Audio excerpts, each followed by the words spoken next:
আলহামদুলিল্লাহিল্লাযী লাম ইয়াত্তাখিয ওয়ালাদান ওয়া লাম ইয়াকুল লাহু শারীকুন ফিল মুলক ওয়া লাম ইয়াকুল লাহু ওয়ালিয়্যুম মিনায-যুল্লি ওয়া কাব্বিরহু তাকবীরা। সুম্মা আশহাদু আন লা ইলাহা ইল্লাল্লাহু ওয়াহদাহু লা শারীকা লাহু ওয়া আশহাদু আন্না সাইয়্যিদানা ওয়া সানাদানা ওয়া হাবিবানা ওয়া মাওলানা মুহাম্মাদান আবদুল্লাহি ওয়া রাসূলুহু ওয়া রাসূলুহুল্লাযী আরসালাহু বিল হক বাশীরান ওয়া নাযীরা ওয়া দা'iয়ান ইলাল্লাহি বিইذنিহি ওয়া সিরাজান মুনীরা। أما بعد فإن أصدق الحديث كتاب الله وأحسن الهدي هدي محمد صلى الله عليه وسلم وخير الأمور عوازمها وشر الأمور محدثاتها وكل محدثة بدعة وكل بدعة ضلالة وكل ضلالة في النار. أما بعد فأعوذ بالله من الشيطان الرجيم. لقد كان لكم في رسول الله أسوة حسنة لمن كان يرجو الله واليوم الآخر وذكر الله كثيرا. الحمد لله. নাজির বাজার ঐতিহ্যবাহী এই বড় মসজিদে সমবেত সম্মানিত তাওহীদবাদী সুন্নি মুসলিম ভ্রাতৃবৃন্দ, আলহামদুলিল্লাহ, আজকে 18 রবিউল আউয়াল 1447 আর আমরা জানি রবিউল আউয়াল মাসে আমাদের প্রিয় নবী মুহাম্মদ সাল্লাল্লাহু আলাইহি ওয়াসাল্লাম জন্মগ্রহণ করেছেন, ইন্তেকাল করেছেন এবং হিজরতের মতো অত্যন্ত গুরুত্বপূর্ণ ঘটনাবলী সংঘটিত হয়েছে। সে কারণে বিশ্বব্যাপী মুসলিম উম্মার একটা গ্রুপ তারা বিভ্রান্তিতে পড়ে গেছে। তারা বিভিন্ন প্রকার বেদাতে লিপ্ত, বিশ্বনবীর মহব্বতের নামে, ভালোবাসার নামে, দুরুদের নামে তারা সীমা লঙ্ঘন তারা করে চলেছেন। তো সে কারণে আমরা বিশ্বনবীর ইত্তেবা সুন্নাহ এবং আল্লাহ রাসূল সাল্লাল্লাহু আলাইহি ওয়াসাল্লামকে আমরা কিভাবে অনুসরণ করব, কিভাবে ভালোবাসব, কিভাবে বিশ্বনবীর প্রতি আমরা দুরূদ পেশ করব, এসব বিষয়ের উপর আপনাদের সম্মুখে ইনশাআল্লাহ কোরআন ও সুন্নাহর আলোকে কিছু কথা বলার চেষ্টা করব। আমার তৌফিক ইল্লা বিল্লাহ। তো সম্মানিত সুধীবৃন্দ, আপনাদের সম্মুখে সূরাতুল আহজাবের 21তম আয়াত আপনাদের সম্মুখে পেশ করা হয়েছে। আল্লাহ তাআলা বলছেন, লাকাদ কানা লাকুম ফি রাসূলিল্লাহি উসওয়াতুন হাসানাহ লিমান কানা ইয়ারজুল্লাহা ওয়াল ইয়াউমিল আখির ওয়া যাকারাল্লাহা কাসীরা। আল্লাহ রাব্বুল আলামিন এখানে আমাদের প্রিয় নবী মুহাম্মদ সাল্লাল্লাহু আলাইহি ওয়াসাল্লামের একটা সুন্দর দিক তুলে ধরেছেন যে তিনি গোটা বিশ্ববাসীর জন্য, বিশ্ব মানবতার জন্য সর্বোত্তম আদর্শ। তিনি আমাদের সকলের জন্য, আমাদের মানব জীবনের প্রতিটি ক্ষেত্রে তিনি আমাদের আদর্শ। তার যে চারিত্রিক মাধুর্য, তার যে ক্ষমা, সহনশীলতা, মানবতাবোধ, তার যে ন্যায়পরায়ণতা, সব কিছুতে কিয়ামত পর্যন্ত তিনি সকলের জন্য সর্বোত্তম তিনি আদর্শ। এজন্যই আপনার আমাদের প্রত্যেকটি ইবাদত নবী সাল্লাল্লাহু আলাইহি ওয়াসাল্লামের তরিকাতেই হতে হবে। সল্লু কামা রাআইতুমুনি উসাল্লি, আল্লাহ রাসূল সাল্লাল্লাহু আলাইহি ওয়াসাল্লাম বলেন, আমি যেভাবে সালাত আদায় করতে তোমরা আমাকে দেখো, ঠিক সেভাবেই সালাত আদায় করতে হবে। সুতরাং আপনি যদি 1000 রাকাত সালাত আদায় করেন, সেটা যদি রাসূলের তরিকাতে না হয়, সেই সালাত গ্রহণযোগ্য হবে না।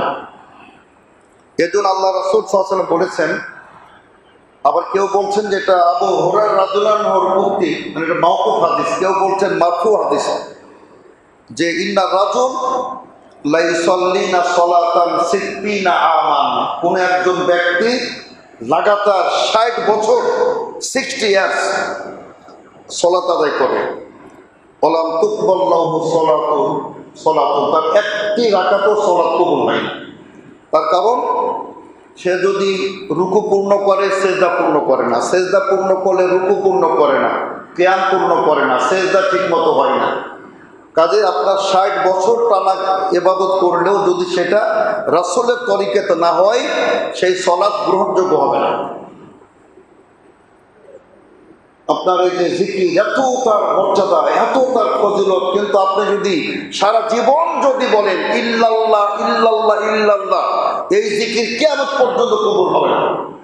তার কারণ বিশ্বনবী মুহাম্মদ রাসূলুল্লাহ সাল্লাল্লাহু আলাইহি ওয়াসাল্লাম এবং তার কোন একজন সাহাবী ইল্লাল্লাহ তরিকাতে জিকির করেন নাই। তারা জিকির করেছেন সুবহানাল্লাহ, আলহামদুলিল্লাহ, লা ইলাহা ইল্লাল্লাহ, আল্লাহু আকবার। সুতরাং এই তরিকার বাইরে কোন তরিকার জিকির আল্লাহর দরবারে কবুল হবে না। স্পষ্ট বক্তব্য, এটা বেদাত। ইল্লাল্লাহ জিকির বেদাত, হু হু এটা বেদাত। তার কারণ এটা কিতাব ও সুন্নাহ দ্বারা প্রমাণিত না। সম্মানিত শ্রোতাবৃন্দ, এজন্য শুধু বিশ্বনবীর মহাব্বতের নামে স্লোগান আর মিছিল আর জশ্নে জুলুস বের করলেই ইত্তেবা সুন্নাহ হবে না। ইত্তেবা সুন্নাহ হবে, আল্লাহ তাআলা বলে দিয়েছেন কুল ইন কুনতুম তুহিব্বুনাল্লাহ ফাত্তাবিউনি ইউহিব্বুকুমুল্লাহ।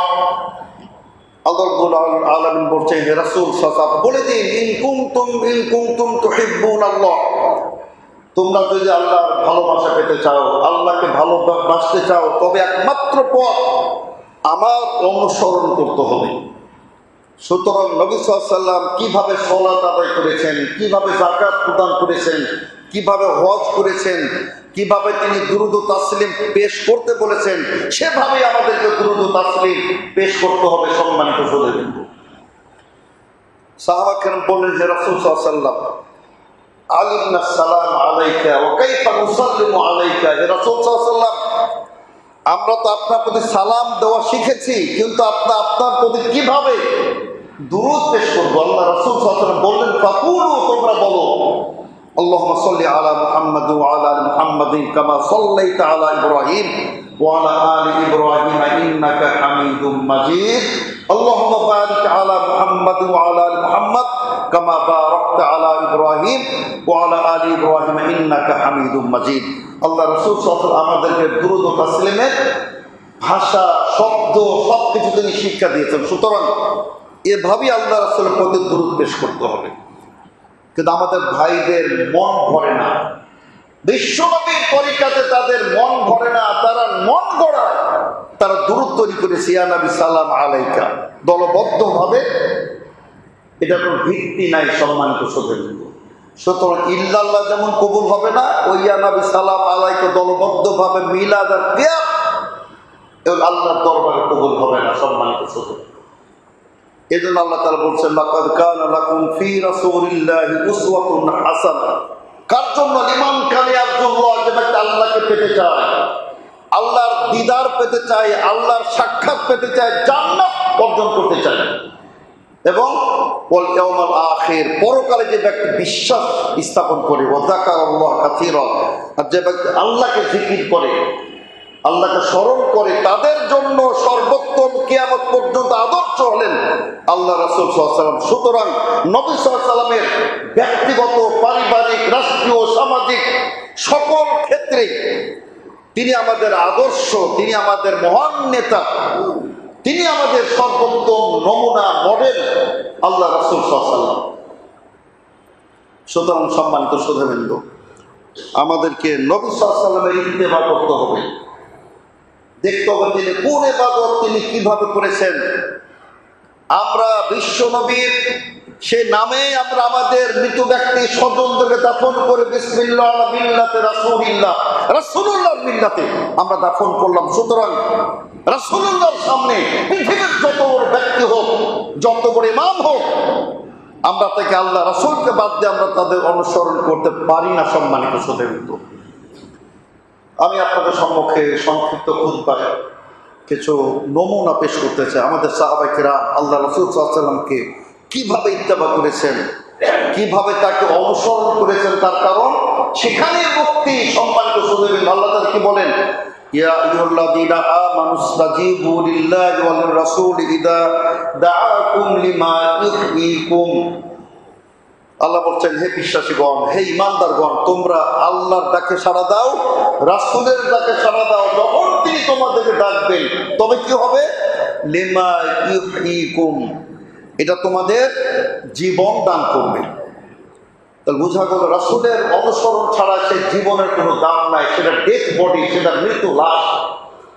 কোরআন বলতেছে সেটা লাশ, সেটা ওখানে কোনো প্রাণের সঞ্চার নাই। যেখানে বিশ্বনবীর ইত্তেবা নাই, বিশ্বনবীর মহব্বত নাই, বিশ্বনবীর অনুসরণ নাই, সে জীবনের কোনো দাম নাই। সম্মানিত শ্রোতাবৃন্দ, আল্লাহ রাসূল সাল্লাল্লাহু আলাইহি ওয়াসাল্লাম যখন তার মিরাজ ইসরা সংঘটিত হলো, সুবহানাল্লাহ, একদম সিদরাতুল মুনতাহা পর্যন্ত, যেখানে কোনো ফেরেশতারা পৌঁছতে পারেন না, আল্লাহ রাসূল সাল্লাল্লাহু আলাইহি ওয়াসাল্লাম পরিভ্রমণ করে আসলেন। সুবহানাল্লাযী আসরা বিআবদিহি লাইলাম মিনাল মাসজিদিল হারাম ইলাল মাসজিদিল আকসা আল্লাযী বারাকনা হাওলাহু লিনুরিয়াহু মিন আয়াতিনা। তিনি যখন পৃথিবীতে আসলেন, তিনি বললেন যে আজকে রাতে আমি বাইতুল মাকদিস, শাম দেশ গেছিলাম, ওখান থেকে ঊর্ধ্ব জগতে আমি গেছিলাম, ওখান থেকে ফিরে এসেছি। মক্কার কাফেররা তারা অবিশ্বাস শুধু করে নাই, তারা বললো যারা পাগল, পাগলে বলে কি আজকে রাত্রে নাকি উনি শাম গেছিলেন, যেটা 1 মাসের রাস্তা। ওখান থেকে আবার তিনি সিদরাতুল মুনতাহা, সপ্তম আকাশ ভেদ করে উপরে চলে গেছেন। পাগলে বলে কি? তারা ছুটে আসছিল আবু বকর সিদ্দিকের কাছে। আবু বকর, শুনেছো তোমার নবী কি বলেন? আবু বকর তখন শুনেন না, বলে কি বলেছেন আবার নবী? তারা বলছেন আর তিনি নাকি আজকে রাত্রেই শাম গেছিলেন, বাইতুল মাকদিস, ওখান থেকে আবার ঊর্ধ্বাকাশে তিনি গমন করেছিলেন।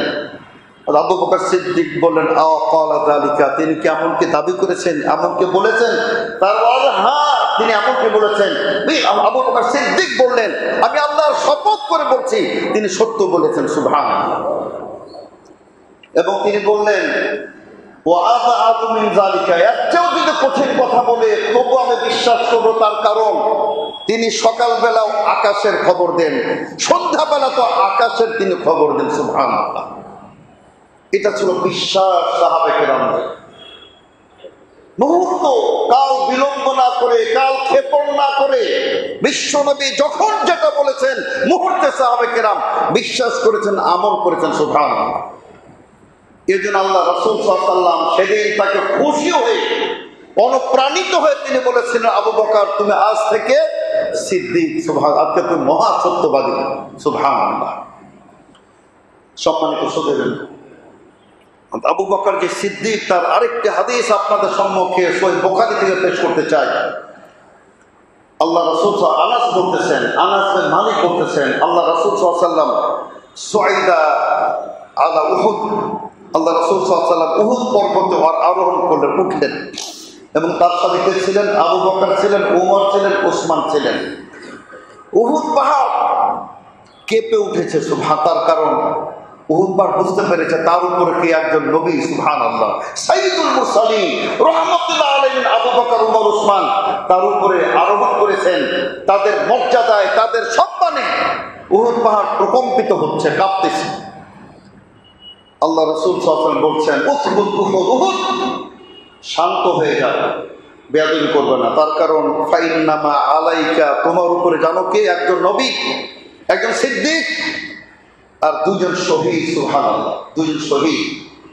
দেখুন আল্লাহ রাসূল সাল্লাল্লাহু আলাইহি ওয়াসাল্লাম কত তিনি সত্যকারে তিনি নবী ছিলেন, যে তখনও আবু বকর, তখন ওমর রাজা জীবিত, ওসমান জীবিত, অগ্রিম বলে দিচ্ছেন যে 2 জন শহীদ। তার কারণ ওমর রাদিয়াল্লাহু শহীদ এবং ওসমান রাদিয়াল্লাহু শহীদ। কতখানি তিনি সত্যিকারে তিনি রাসূল তিনি ছিলেন। সম্মানিত শ্রোতাবৃন্দ,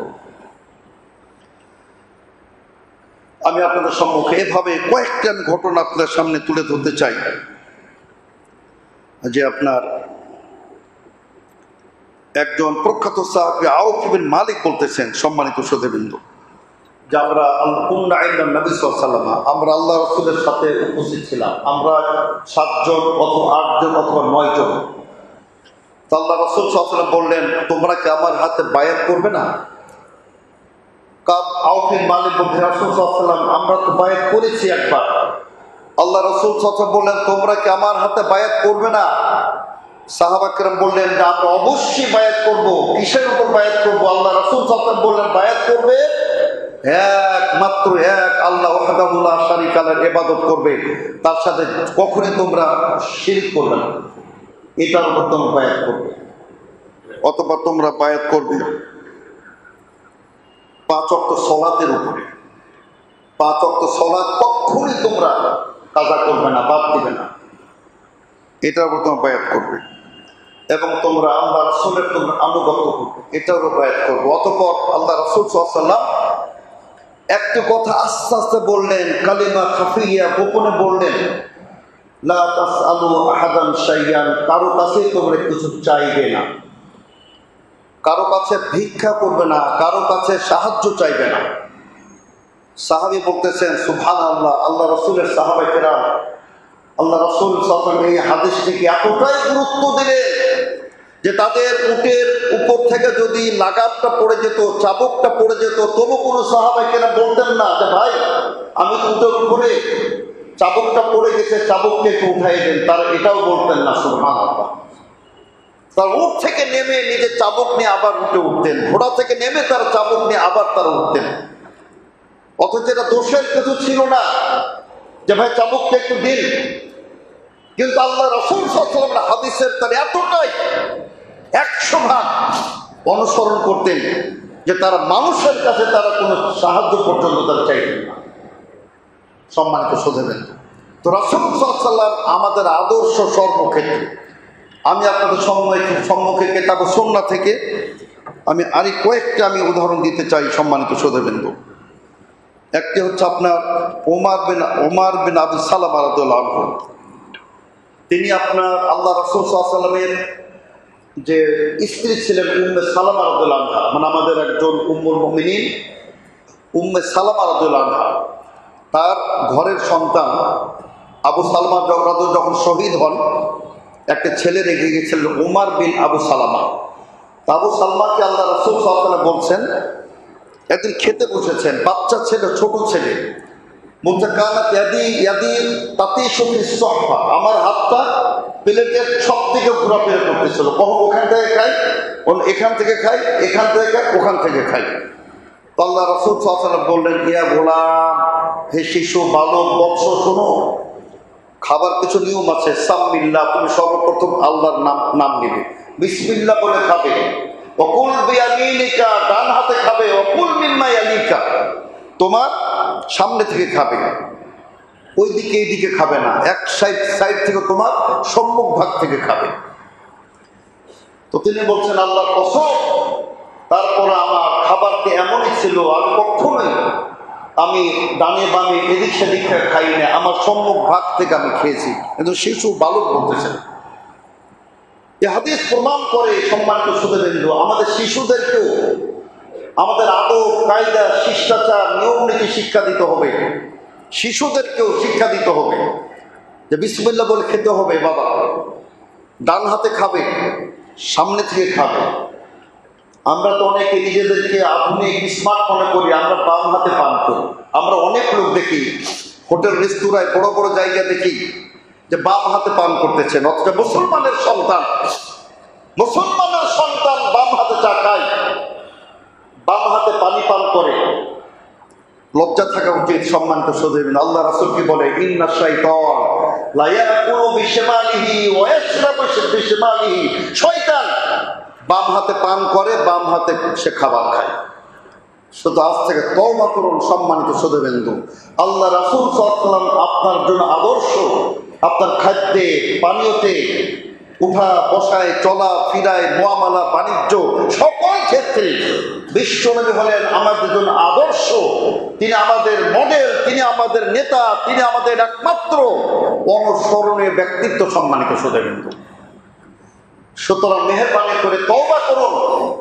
আজ থেকে বাম হাতে কোনো জিনিস পান করবেন না, খাবেন না। এগুলো আপনার ইসলামের রীতিনীতি, আদর্শ এবং আপনার ইসলামের আপনার অবশ্যই একটা উত্তম আমলগুলি। সম্মানিত শ্রোতাবৃন্দ, আর একজন সাহাবী সম্মানিত শ্রোতা, আবু মাসউদ আল বাদরি রাদিয়াল্লাহু আনহু আনসারী, তিনি বদর যুদ্ধে অংশগ্রহণকারী সাহাবী আবু মাসউদ আল বাদরি রাদিয়াল্লাহু আনহু। অবশ্যই তিনি বদর যুদ্ধে সরাসরি অংশগ্রহণ করেন নাই। আল্লাহ রাসূল সাল্লাল্লাহু আলাইহি ওয়াসাল্লাম তাকে পাঠিয়েছিলেন শাম দেশে। যেহেতু নবী সাল্লাল্লাহু আলাইহি ওয়াসাল্লাম পাঠিয়েছিলেন, সুতরাং আল্লাহ রাসূল সাল্লাল্লাহু আলাইহি ওয়াসাল্লাম তাকে গনিমতের মালের অংশ দিয়েছিলেন এবং তাকে বদরি হিসাবেও আখ্যায়িত করেছিলেন। তিনি বলছেন যে আমি একদিন একদা ক্রোধান্বিত হয়ে রাগে আমি আমার গোলামকে, দাসকে, চাকরকে আমি ব্যত্রাঘাত করলাম। পিছন থেকে একজন বলছে, আবু মাসউদ শান্ত হও, শান্ত হও। তিনি বলছেন বুঝতে পারিনি যে এটা রাসূল সাল্লাল্লাহু আলাইহি ওয়াসাল্লাম আমার পিছনে আছেন। আমি আবার তাকে মারতে গেলাম। আল্লাহ রাসূল বলে, ঠান্ডা হও, থাকো। এবার আমি ঘুরে দেখলাম যে আমার পিছনে আল্লাহ রাসূল সাল্লাল্লাহু আলাইহি ওয়াসাল্লাম। আমি তো লজ্জিত হলাম, আমার হাত থেকে আমি বেত ফেলে দিলাম।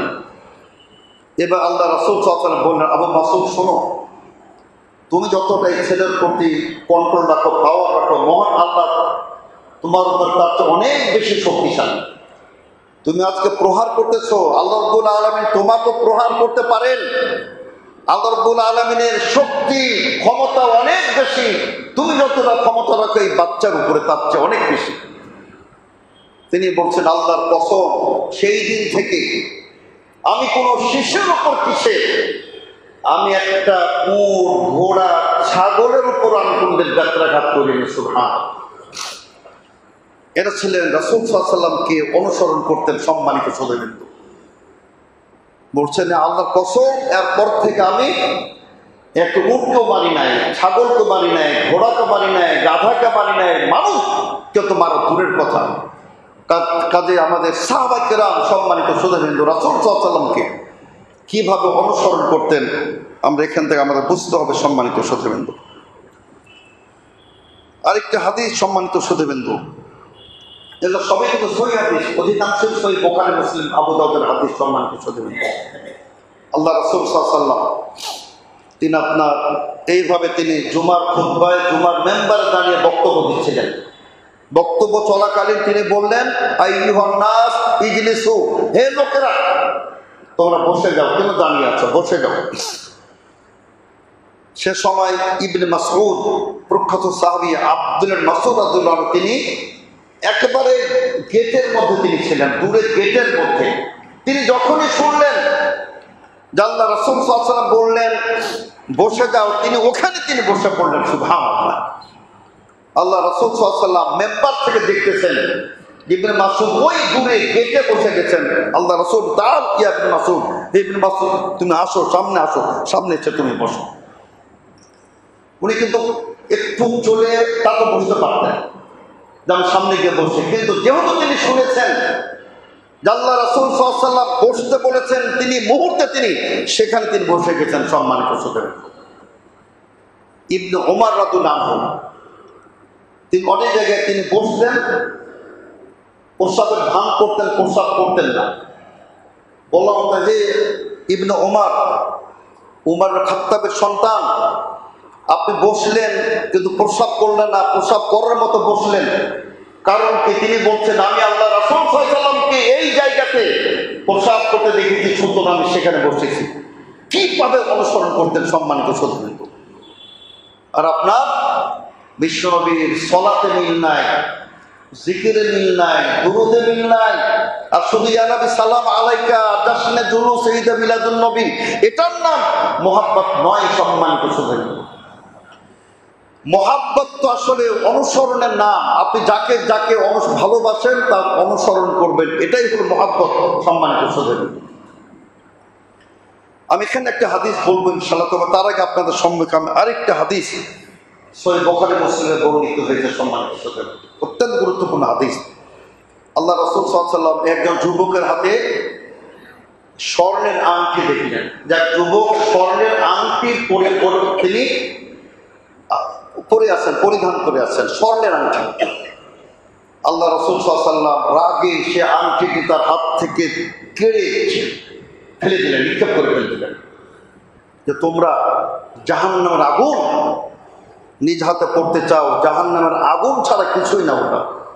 আমার উম্মতের জন্য স্বর্ণ এবং রেশম নিষিদ্ধ। আল্লাহ রাসূল সাল্লাল্লাহু আলাইহি ওয়াসাল্লাম ওটা টেনে ফেলে দিলেন। আল্লাহ রাসূল সাল্লাল্লাহু আলাইহি ওয়াসাল্লাম চলে গেলেন। অন্যান্য সাহাবা কেরাম বললেন, হে যুবক, আল্লাহ রাসূল সাল্লাল্লাহু আলাইহি ওয়াসাল্লাম চলে গেছেন, তুমি আংটিটি উঠিয়ে নাও, তুমি ওটা বিক্রি করে লাভবান হতে পারবেন। তিনি কি বললেন? কাল্লা ওয়াল্লাহি লা আখুযুহু আবাদান, আমি কোশ্চিন কালো আমি এই আংটি আর গ্রহণ করব না। তার কারণ ওয়াকাদ তারাহু রাসূল সাল্লাল্লাহু আলাইহি ওয়াসাল্লাম, রাসূল সাল্লাল্লাহু আলাইহি ওয়াসাল্লাম যেটাকে ফেলে দিয়েছেন ওটাকে আমি কোশ্চিন কালো গ্রহণ করতে পারি না। সম্মানিত শ্রোতাবৃন্দ, কি ইত্তেবা ছিল চিন্তা করুন।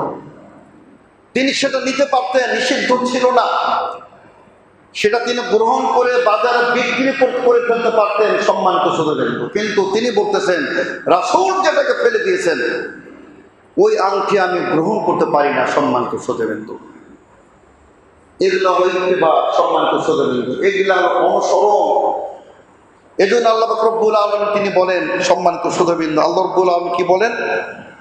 ওয়াতিউল্লাহ ওয়াতিউর রাসূল লাআল্লাকুম তুরহামুন। আল্লাহ বলেন, হে বিশ্বাসীগণ, হে ঈমানদারগণ, আল্লাহর আনুগত্য করবে আর রাসূলের আনুগত্য করবে, তোমাদের প্রতি রহমত বর্ষণ করা হবে। সম্মানিত শ্রোতাবৃন্দ, তোমাদের প্রতি রহমত বর্ষণ করা হবে, রহমত করা হবে যদি তোমরা আল্লাহর আনুগত্য করো আর রাসূলের যদি তোমরা আনুগত্য করো। সম্মানিত শ্রোতাবৃন্দ, সুতরাং আমাদের জীবনের সর্বক্ষেত্রে, সম্মানিত শ্রোতাবৃন্দ, আমাদের রাসূলের ইত্তেবা, রাসূলের মুহাব্বত আমাদের হৃদয়ে মন থেকে করতে হবে। সম্মানিত শ্রোতাবৃন্দ, আমি শুধু একটা হাদিস বলে আলোচনা শেষ করতে চাই। সম্মানিত শ্রোতাবৃন্দ, এক সাহাবী বললেন, হে রাসূল সাল্লাল্লাহু আলাইহি ওয়াসাল্লাম, মাতা তাকুমুস সাআ, কিয়ামত কবে হবে? আল্লাহ রাসূল বললেন, তুমি জিজ্ঞেস করছো কিয়ামত কবে হবে, মাযা আ'তাদতা লাহা, তোমার কি প্রস্তুতি আছে, কি প্রিপারেশন আছে কিয়ামতের? তিনি বলছেন, হে রাসূল সাল্লাল্লাহু আলাইহি ওয়াসাল্লাম, আমার বেশি খুব ইবাদত নাই, আমার বেশি সালাত নাই, যাকাত নাই, দানশীলতা নাই, সিয়াম নাই, কিন্তু আমার একটা আমল আছে হে বিশ্বনবী মুহাম্মদ সাল্লাল্লাহু আলাইহি ওয়াসাল্লাম। আল্লাহ রাসূল সাল্লাল্লাহু আলাইহি ওয়াসাল্লাম বললেন, কি আমল সেটি তোমার? তিনি বললেন, হে রাসূল সাল্লাল্লাহু আলাইহি ওয়াসাল্লাম, ইন্নী উহিব্বুকা, আমি আপনাকে ভালোবাসি। সুবহানাল্লাহ। আল্লাহ রাসূল সাল্লাল্লাহু আলাইহি ওয়াসাল্লাম বললেন, আল মারউ মা'a মান আহাব্বা, মানুষ কিয়ামত দিবসে তার সাথেই থাকবে যাকে সে ভালোবাসে। সুবহানাল্লাহ। ওটা আনাস বলতেছেন, এই হাদিসটা আমাদের জন্য বিশাল সম্পদ, আমাদের জন্য আশা সৃষ্টিকারী, আশা ব্যঞ্জক হাদিস। যেহেতু আমরা আল্লাহ রাসূলকে ভালোবাসি, সুতরাং রাসূলের সাথে আমরা জান্নাতে প্রবেশ করব ইনশাআল্লাহ। সুতরাং সম্মানিত শ্রোতাবৃন্দ, সম্মানিত মুসলিম ভাতৃমণ্ডলী, আসুন আমরা আমাদের জীবনের সর্বক্ষেত্রে আমার নিজের জীবনের প্রাণের চেয়েও আমরা বেশি ভালোবাসবো রাসূল মুহাম্মদ সাল্লাল্লাহু আলাইহি ওয়াসাল্লামকে, তার হাদিসকে, তার সুন্নাহকে, তার সাহাবা কিরামকে, তার আহলে বাইতকে। তবে আমরা ইনশাআল্লাহ ইহলৌকিক পারলৌকিক জীবনে আমরা সফলকাম হব। সম্মানিত শ্রোতাবৃন্দ, বারাকাল্লাহু লানা ওয়া লাকুম ফিল কুরআনিল আযীম ওয়া নাফা'না ওয়া ইয়্যাকুম বিল আয়াতিল মুতাহহারা যিকরিল হাকীম। ইন্নাহু তাআলা জাওয়াদুন কারীম মালিকুম বাররাউফুর রহিম।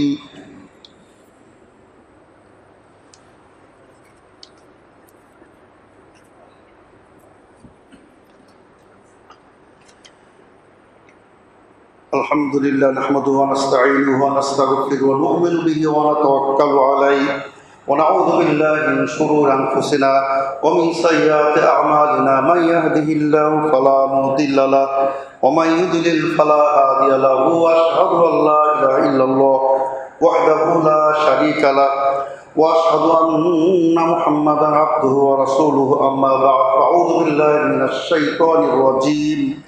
إن الله وملائكته يصلون على النبي يا أيها الذين آمنوا صلوا عليه وسلموا تسليما اللهم صل على محمد وعلى آل محمد كما صليت على إبراهيم وعلى آل إبراهيم إنك حميد مجيد اللهم بارك على محمد وعلى آل محمد كما باركت على إبراهيم وعلى آل إبراهيم إنك حميد مجيد সম্মানিত সুপ্রিয় মুসল্লিন কিরাম, এ সমস্ত বেদাত থেকে বাঁচতে হলে আমাদের ইলমের দরকার। যেখানে ইলম নাই সেখানে শিরক, বেদাত, কুসংস্কার জন্ম লাভ করবে। সম্মানিত শ্রোতাবৃন্দ, এজন্য কিন্তু আপনাদের প্রাণপ্রিয় প্রতিষ্ঠান মাদ্রাসাতুল হাদিস বিংশ শতাব্দীর অপ্রতিদ্বন্দ্বী মুজাদ্দিদ, সমাজ সংস্কার ও লেখক গবেষক আল্লামা আব্দুল্লাহ কাফের কুরাইশি রহমতুল্লাহ নিজ হাতে প্রতিষ্ঠিত করেছিলেন মাদ্রাসাতুল হাদিসের। আলহামদুলিল্লাহ, আজকে বছর আপনারা শুনে খুশি হবেন 11 জন সৌদি আরবের বিভিন্ন বিশ্ববিদ্যালয়ে গিয়েছেন, যাচ্ছে। আলহামদুলিল্লাহ, আমাদের আলহাজ সম্মানিত সভাপতি আল্লাহ জাকির হোসেন, সেক্রেটারি আলী হোসেন ফাইসাল এবং সম্মানিত গভর্নর বোর্ডের সকল সদস্য উপকমিটির নেতৃত্বে সুন্দরভাবে এগিয়ে চলেছে। আলহামদুলিল্লাহ, সুতরাং আপনারা আপনাদের এই মাদ্রাসাকে সার্বিকভাবে সহযোগিতা করবেন, ছেলে সন্তান দেবেন। আমরা একটা আন্তর্জাতিক মানের একটি মাদ্রাসা আমরা উচ্চতার নিয়ে যেতে চাই। আপনাদের সার্বিক মহল্লাবাসীর আমরা সহযোগিতা চাই। সম্মানিত সদস্য, এখানে একজন এসেছেন ভারত থেকে, উত্তর 24 পরগনা থেকে, মাদ্রাসা রহমানিয়া। এখানে একজন ভাই এসেছেন, ওটা হাফেজ আইনুল বাড়ি আলিয়াবি, কলকাতা। তার এটা অনেকটা নিজস্ব প্রতিষ্ঠান ছিল। একজন ভাই এসেছেন আসমত আলী সাহেব, আপনি থাকলে একটু দাঁড়ান মেহরবানি করে। উনি আমাদের মাঝে এসেছেন এই মাদ্রাসা উত্তর 24 পরগনা থেকে, বসিরহাট, আপনার বসিরহাট এলাকা থেকে। ওই যে আপনার বাইরে আছেন, আপনারা যে যা পারেন এই মাদ্রাসায় আপনারা একটু সহযোগিতা করবেন। এটা কর্তৃপক্ষ আমাকে বলেছেন কমিটি থেকে ওনার ব্যাপারে একটু রিকোয়েস্ট করার জন্য। আপনারা যে যা পারেন ওনাকে ওনার মাদ্রাসার জন্য একটু সহযোগিতা করবেন।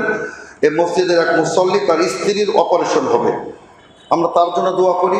এই মাদ্রাসা প্রতিষ্ঠার পিছনে যাদের অবদান, আল্লামা আব্দুল্লাহ কাফের কুরাইশি থেকে আজ পর্যন্ত যত কমিটিতে যত লোক এখানে শ্রম দিয়েছেন, অর্থ দিয়েছেন, আল্লাহ রাব্বুল আলামিন প্রত্যেককে জান্নাতুল ফেরদাউস দান করুন। আল্লাহুম্মা আমিন। আল্লাহুম্মা আযহিল বাস রাব্বান নাস ওয়া শাফি লা শিফা ইল্লা শিফা ওয়া শিফা আল্লাহ ইবাদার সাকামা।